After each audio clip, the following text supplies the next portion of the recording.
So Samsung's brand new Galaxy Watch 5 and Watch 5 Pro are two impressive watches with some pretty fundamental differences, but when you're looking to buy these, you might wonder, should you upgrade for the Watch 5 Pro or save up to $170 for a nearly identical Galaxy Watch 5? Well, on the surface, it looks like there's a lot of differences, but when you get into it, the differences are slightly different than you might expect. So in this video, I want to dive into all the differences between these and specifically focus on the functionality, the appearance, and my experience after using these watches for the past couple weeks. Now, I want to start off by saying the Watch 5 Pro is new to Samsung's lineup. Samsung now has 3 watch lineups essentially that are based on how active you are. So if you're really not working out much, if you just maybe occasionally go for a walk or a bike ride and you mostly want something that looks nice, for the workday, the Watch 4 Classic is going to be your watch.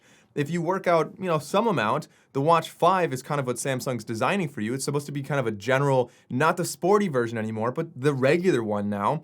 And then the Watch 5 Pro is for those who want to do, more off-road, like mountain biking and trail running and things like that, things that are a little bit more intense. But that doesn't mean that's necessarily what you have to get for those things. So starting off with the appearance, you'll see that these two look very different. I have the 40mm Galaxy Watch 5 and the only size of the Watch 5 Pro, the 45mm, and the size is obviously going to be your first difference. The Watch 5 regular has 2 variants, the 40mm and the 44mm. Like I said, I got the smaller one just because I wanted to have a smaller one here, and I think that the smaller one does already look really nice, but the 44mm, something to note is that even though it is a 1mm smaller body than the Watch 5 Pro, the display is exactly the same size. So you're not really going to compromise that. The only difference with appearance, of course, from that aspect is going to be technically you have a larger bezel on the Watch 5 Pro, but the Watch 5 Pro kind of does a better job of hiding that by having like a physical thing around there, kind of a little bit of a raised bezel that hides that black ring that you would otherwise see on the Watch 5 regular. So from an appearance standpoint, that could be a slight advantage. But I do kind of prefer the look of the Galaxy Watch 5, more of a subtle, sleek look. I love the aluminum rails on either side, and it keeps it like just a nice, simple, regular watch. As I mentioned, it is kind of unfortunate that you only have a 45mm size for the Watch 5 Pro, so anyone with a smaller wrist is a little bit out of luck there. For me personally, I have fairly average wrist, I would say, and this feels very comfortable for me. It really feels like the right size, and with this infinitely adjustable band, I just think that a lot of people would be happy with this unless you have very small wrists, in which case this would obviously look very large. Now, as far as colors go, the Watch 5 comes in graphite and silver in both sizes. You get gold in the 40mm or sapphire in the 44mm. And the Watch 5 Pro, again, not really focusing too much on aesthetics, either black or gray is all you get, and it definitely is a chunkier looking watch, packing a larger battery in there. Now, neither one of these has a rotating bezel, they both have a digital bezel, and so this is a little bit of an appearance thing, but kind of sliding into functionality. The functionality of that, I think it does work better on the Galaxy Watch 5 Pro. This is kind of a subtle thing that I noticed, and that is you have something to reference your finger on. Because you have that kind of raised bezel around there, you kind of slide your finger around there, and it works really well. So the digital bezel feels more comfortable in the Watch 5 Pro, whereas on the Galaxy Watch 5, it's all a flat surface, so you have to kind of figure out where the circle is, and it's easy to miss or kind of lose your circle as you're going. So kind of a subtle thing, but when you're using it, it is a clear advantage for the Watch 5 Pro. But the raised bezel obviously does more than just that. It is meant to protect this, and this is something that some people might overlook and say, it's already a pretty tough watch. I don't really need the raised bezel. The Watch 5's fine. Well, you can see right here, I've actually already damaged my Galaxy Watch 5.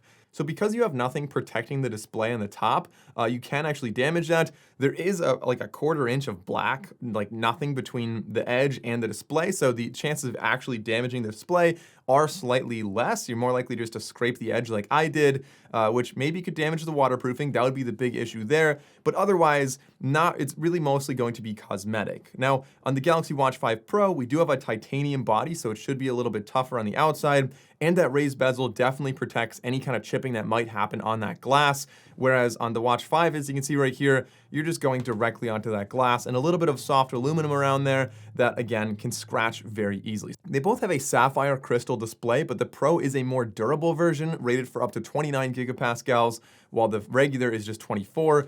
Realistically, both pretty durable, but scratching can happen, like I said.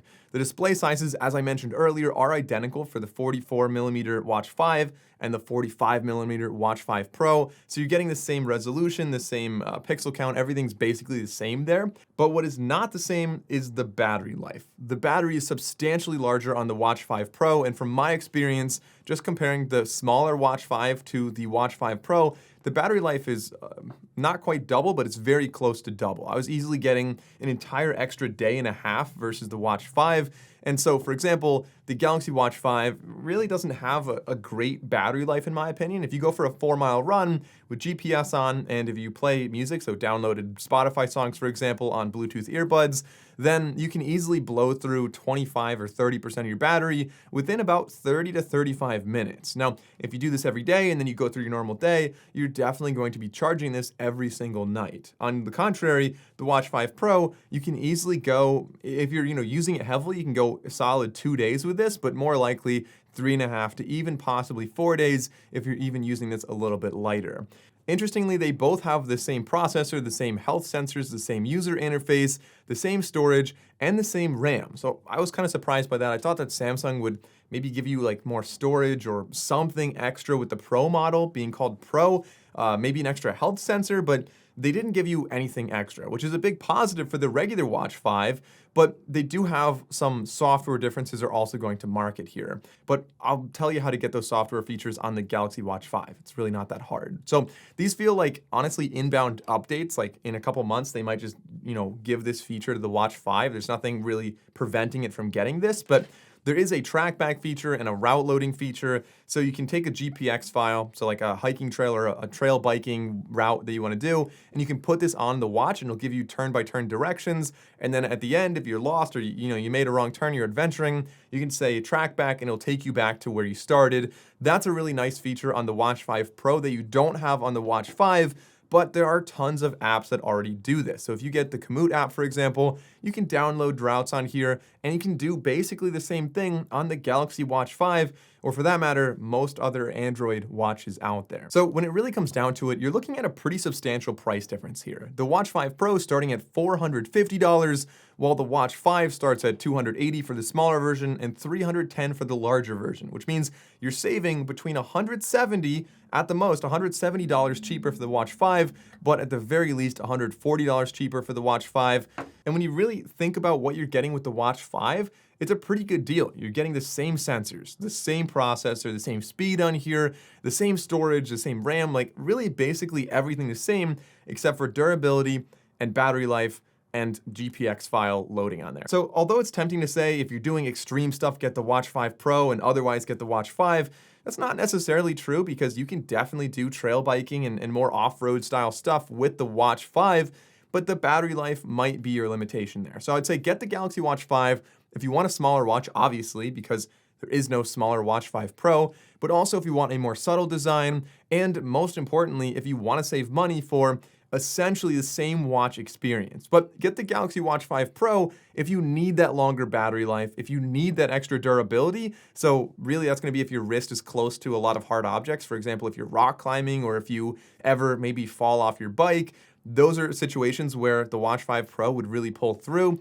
And it's tempting to say if you want the GPX thing, then maybe get the Watch 5 Pro, but realistically, the apps out there are already so good that the Watch 5 can do that just as well. So alternatively, as I said, if neither one of these are your cup of tea, the Galaxy Watch 4 Classic is another great option that has the same chip, the same, really all the same specs, but it comes with a physical rotating bezel, probably on discount now that it's last year's model, but basically still the same. So check out that. I actually made a full comparison between the Watch 5 Pro and the Watch 4 Classic. But for me personally, because I already have both, I'll probably be wearing the Watch 5 Pro a little bit more, specifically for that longer battery life, but also the added durability is kind of a nice touch as well.